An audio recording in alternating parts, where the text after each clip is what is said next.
Sejam bem-vindos a mais um programa da Prime TV. Obrigado, telespectador, pela tua audiência. Obrigado por esse encontro semanal que nós temos aqui na Prime para falar sobre negócios e também sobre carreira. Eu tenho hoje a satisfação de receber o Mauro Friedrich, o Mauro que é diretor de logística da Arezzo. Mauro, obrigado por ter aceito o convite e ter se deslocado para me ajudar a fazer mais um programa da Prime. Muito obrigado. Obrigado a você, é um grande privilégio estar aqui, conversando um pouquinho, contando um pouquinho de carreira, contando um pouquinho de logística, né, que atualmente é um pouco de bola da vez. Pós-pandemia, a gente teve aí um crescimento exponencial da área de maneira brilhante, né? Agora, Mauro, falou de carreira. Nosso telespectador conhecia um pouco a tua história, a tua trajetória, você que tem vencido e superado os desafios com excelência aí. Para o nosso telespectador conhecer um pouquinho a tua história, por favor. Perfeito. Bom, eu sou um gaúcho, né? Nascido em Porto Alegre, mas que vim para São Paulo em 2002. Eu sou formado em administração de empresas, pós-graduação em marketing e engenharia logística, com Greenbelt pelo Lean Manufacturing Institute.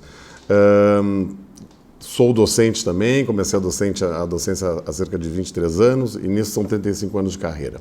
Eu comecei a minha carreira montando uma empresa de representação comercial. E te digo que a venda ela é uma escola para qualquer negócio, né? Segui com representação comercial até mais ou menos do início da década de 90, quando então comecei a ter minha primeira experiência com a área têxtil, numa empresa de moda esportiva, na época em que começou a surgir o suplex. Hoje, quando a gente fala em tecnologia têxtil, né, que é algo bem interessante também a nível mercadológico, na ocasião, para moda, digamos, esporte, você tinha dois tecidos basicamente para mulheres, né? Cotton e lycra. O cotton dava suor, a lycra apertava, né? E o suplex foi um tecido novo, né? Desenvolvido pela Rodia, na qual ele eliminava o suor e ao mesmo tempo o aperto da lycra. Com isso, uma empresa chamada Brasil Sul, ela criou uma linha muito bonita, digamos assim, né, para o sportwear. Foi um primeiro contato meu, digamos assim, com texto e um pouco também com logística. Depois disso, eu fundei uma empresa de telefonia celular, né? Da época de telefonia celular, nós tivemos aí uma abertura de outras empresas, cheguei a ter 5 lojas. Foi um período bastante interessante, mas na privatização, né, das linhas telefônicas no Brasil, lembro que no Sul, por exemplo, era a CRT Celular, né? E aí depois a Telefônica comprou, ficou muito tempo o mercado sem liberar linhas telefônicas celulares, acho que lembro um pouco dessa época. Então decidimos fechar a empresa. E aí em 2002 veio uma oportunidade de um amigo meu que já morava em São Paulo. Sabe que a gente às vezes olha para o céu, né? Manda determinadas mensagens, parece que elas acontecem. Eu, desde a minha adolescência, pensava, puxa, como eu queria morar em São Paulo?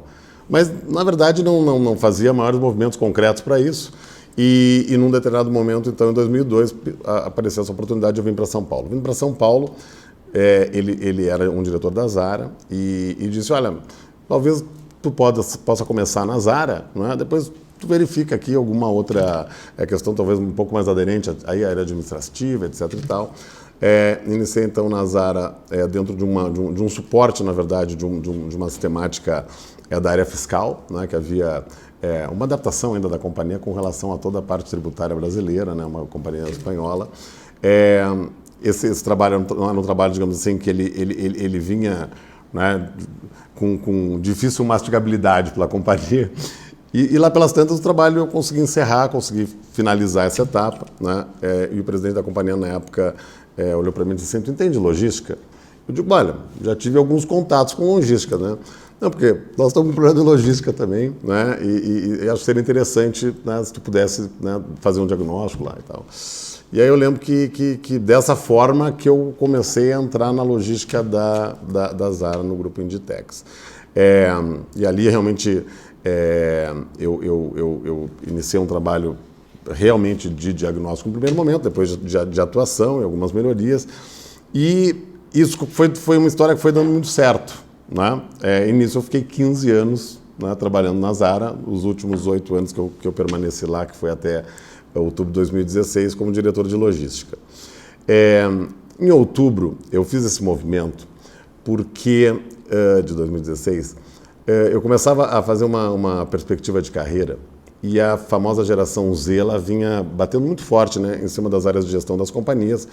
E eu pensava, puxa, né, eu estou chegando aos meus 50 e daqui a pouco estou fora do mercado por idade. Né? Eu acho que eu preciso fazer um movimento agora já. Preventivo. É preventivo, né? E foi exatamente, né, a minha motivação. Né? E eu sempre tive muito carinho, uma empresa fantástica, um grupo fantástico, uma experiência espetacular, né, em termos profissionais. E eu não quis fazer um movimento em paralelo. Né? Vou buscar. Não, e realmente, aí eu vi algumas outras situações, distância da minha casa,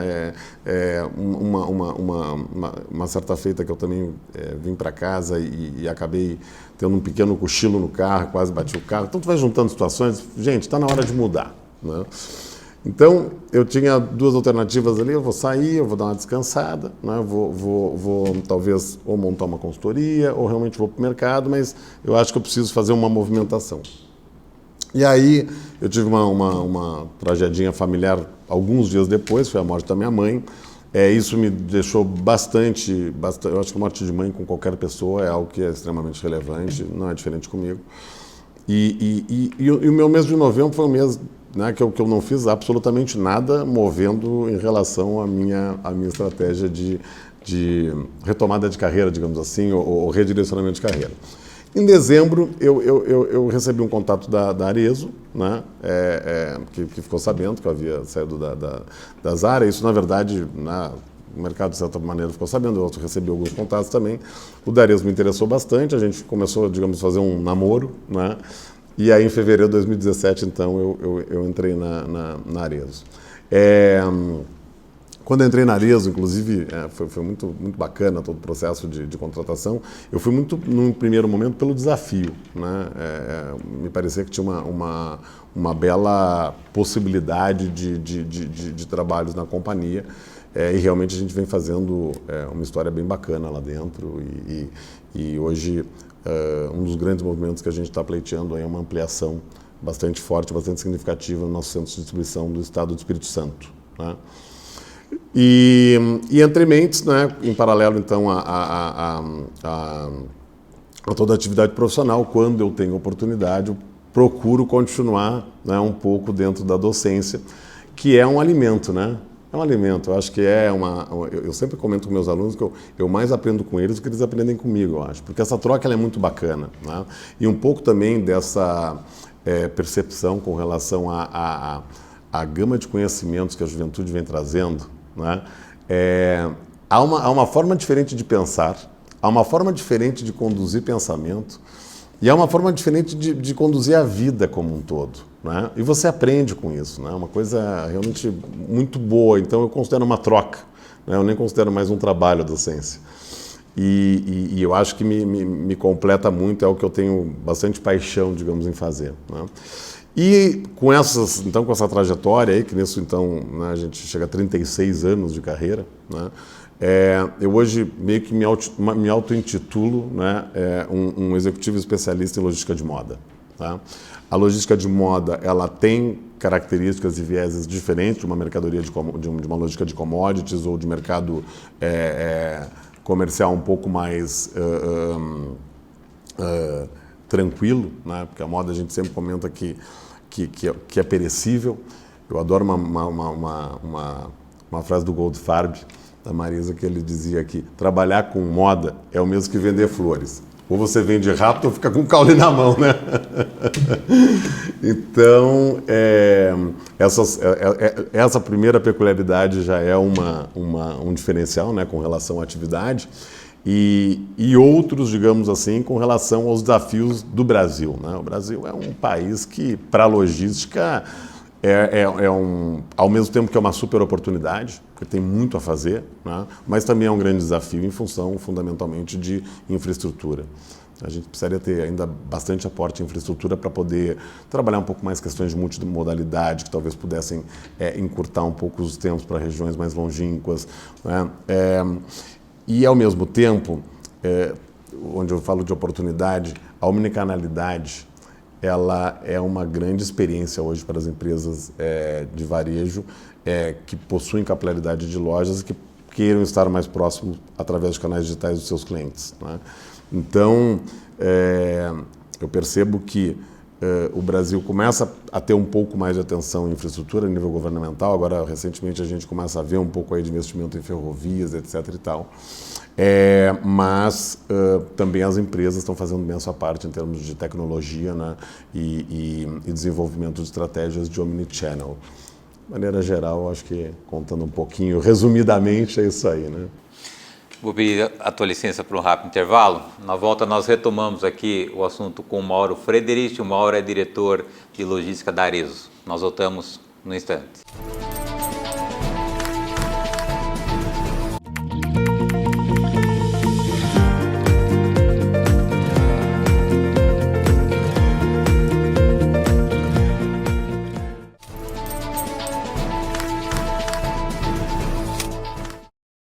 Voltamos. Nosso convidado de hoje é o Mauro Frederich. O Mauro é diretor de logística da Arezzo. Mauro, para o nosso telespectador hoje entender o desafio nesse teu momento como executivo, qual é o tamanho da operação da Arezzo, quais os desafios que você tem enfrentado nesse último 1 ano e meio aí de um mundo diferente? Perfeito.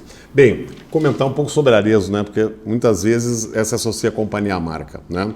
A Arezzo & Co é uma empresa de marcas próprias, né, e de marcas adquiridas recentemente e também de compra de direitos de comercialização de marcas internacionais, como é o caso da Vans. Então, dentro de marcas próprias, são 6 marcas: Arezzo, Schutz, Anacapri, Alexandre Birman, Almi e Fiver.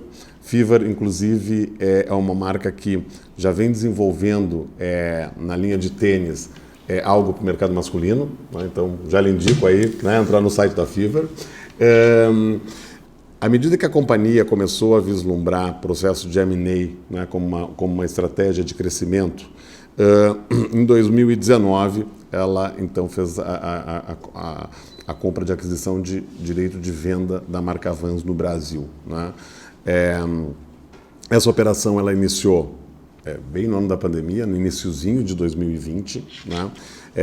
Foi uma operação bastante complexa, porque em virtude dos tempos em que as decisões foram tomadas e todo o processo aconteceu e havia uma questão de determinação do CAD, né? Nós estávamos já em outubro de 2019, né, quando tínhamos que iniciar uma operação em janeiro de 2020. Nós montamos um CD no Espírito Santo para a Vans em 45 dias, uma coisa absolutamente recorde, né?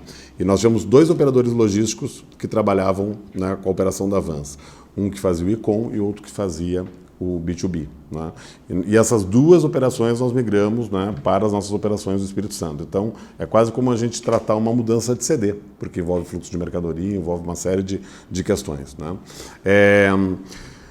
No ano de 2020, então, iniciamos um ano muito bem, porque iniciamos a operação com sucesso, né, com a Vans. E aí, para você ter um pouco de ideia desses números que a gente está falando aí com essas 7 marcas, nós estamos aí comentando de uma expedição, por exemplo, do nosso centro de distribuição do Espírito Santo, né, na casa de 16 milhões, 17 milhões de pares peça ano. Então, realmente é uma operação bastante robusta, uma operação bastante forte. Hoje, para você ter ideia, a nível de franqueados, nós temos mais de 850 franqueados, né, entre todas as marcas. De multimarcas, se nós juntarmos todas as marcas, nós atendemos quase 4 mil pontos de venda de multimarcas. Então, são quase 5 mil pontos de venda de atendimento em todo o Brasil, com todas as marcas, com todos os formatos, né? Então, durante a pandemia, né, quando começou a pandemia, nós tínhamos um elemento muito favorável. Em 2019, nós acreditamos e investimos realmente num CD muito bom e muito bem preparado para canal digital de e-com, né? Nós tivemos um grande CD que ele fazia o B2B e o B2C, né, de maneira um pouco conjugada. E colocamos uma nova área específica, né, e muito mais bem preparada em termos de sistemas de armazenagem, facilidade de tráfego de picking, parte de fluxo de mercadoria, entrada e expedição, dando realmente um crescimento muito exponencial, também em capacidade de recebimento e expedição, né? Com isso, quando iniciamos o lockdown em 2020, nós tínhamos uma certa preparação e já vínhamos trabalhando muito nos processos de transformação digital, né? Que as companhias de varejo, muitas delas iniciaram esses movimentos, né? Em 2018, nós iniciamos já no final de 2017, vínhamos trabalhando fortemente então em cima disso, e já vínhamos fazendo trabalhos também em omnicanalidade, já vínhamos fazendo trabalhos, né, de melhorias dentro dos sistemas, práticas e métodos de canais digitais e fundamentalmente de e-com. Então, no momento em que na época nós estávamos com uma rede de 600 lojas mais ou menos, né? Chegamos a ter 50 somente abertas, né? Colocamos muito da aposta dentro do mercado de e-com, né? E a nossa preocupação sempre foi como que o canal digital ele pode ser, né, bom para um bom acesso ao cliente, mas também como que a gente consegue aportar o nosso franqueado, né? De que forma a gente pode ter ferramentas digitais de e-commerce que os nossos franqueados também possam utilizar dentro do seu mercado físico, né?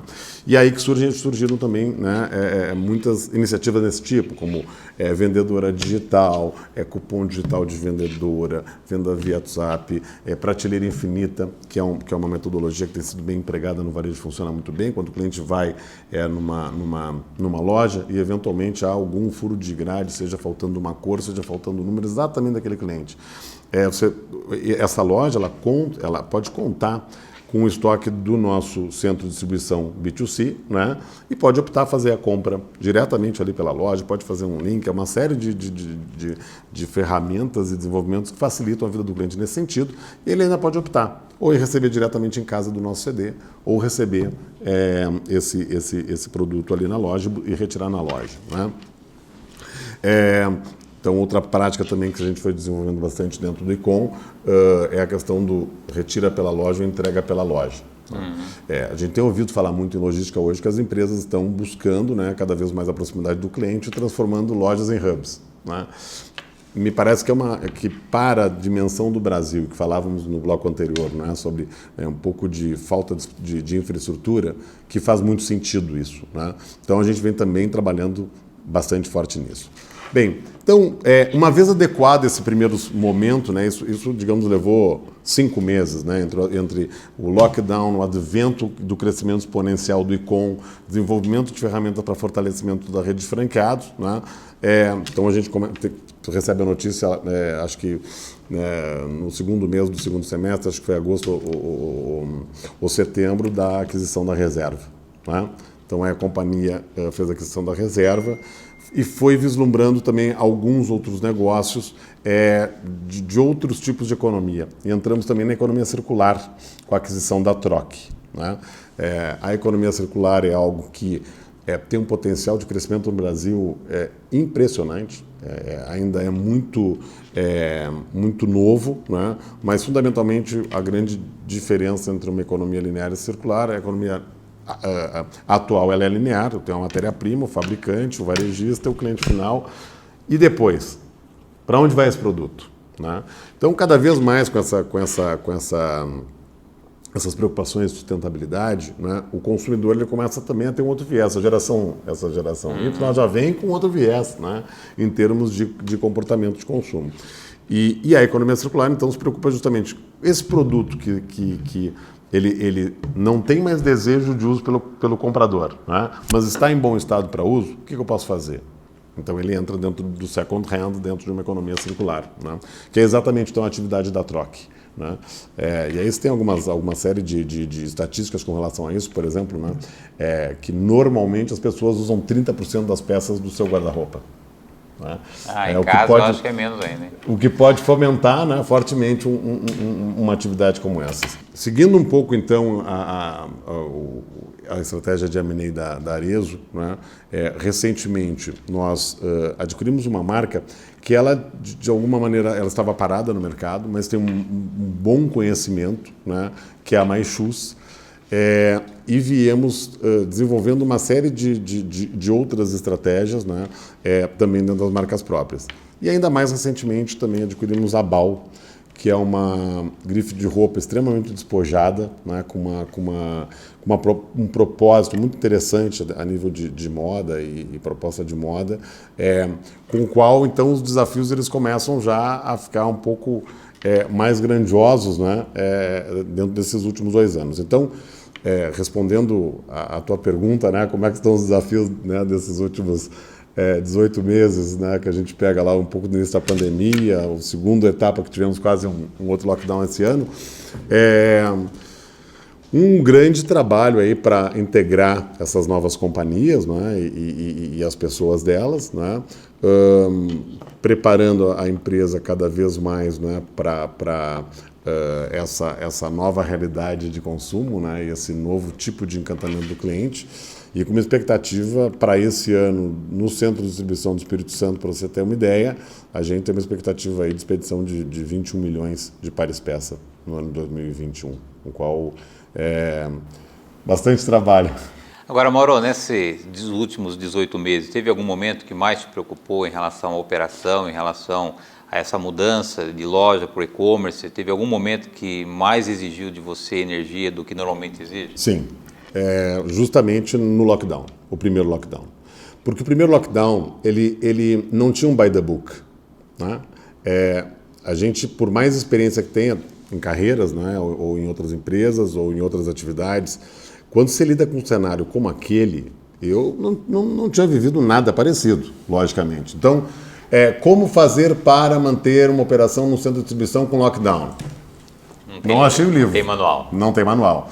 Então, aquilo deu um pouco de receio, né? Como fazer, como criar códigos de segurança sanitária dentro do centro de distribuição, como estender um nível de confiança para uma equipe de operações que não podia parar, como manter, né, até um nível maior de produtividade dentro de um outro CD, né, que quintuplicou a sua venda praticamente da noite para o dia, né, ligado ao e-commerce. Então, para uma distribuição de um CD de B2C, quintuplica a operação de um CD B2C, e você diante de um terror, né, a nível de sociedade, porque nós não tínhamos ideia do que era aquilo, né? Nós não sabíamos o quão perigoso era, como se comportar, quais as ameaças, quanto tempo, como realmente combater, né?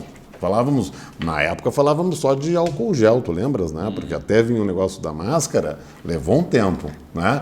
Então era álcool gel, era medição de temperatura em postos de trabalho, era modificações inclusive de formatos de atividade para não ter aglutinação de pessoas. Tivemos algumas máximas, né, como, por exemplo, um certo temor de abertura de containers que vinham da China, porque, né, vai ter Covid lá dentro, que é absolutamente normal.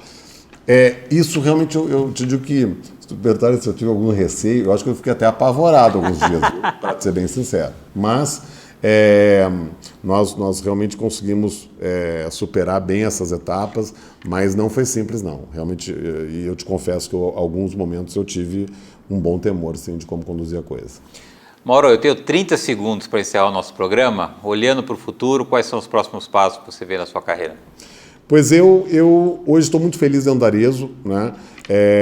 E eu procuro continuar trabalhando como esse executivo especializado em mundo de moda e montando, digamos assim, um know-how, né, que me permita, daqui uns 10 anos, que é quando eu pretendo encerrar minha carreira, então eu realmente eu no mercado executivo eu quero ficar 10 anos, não mais que isso, né?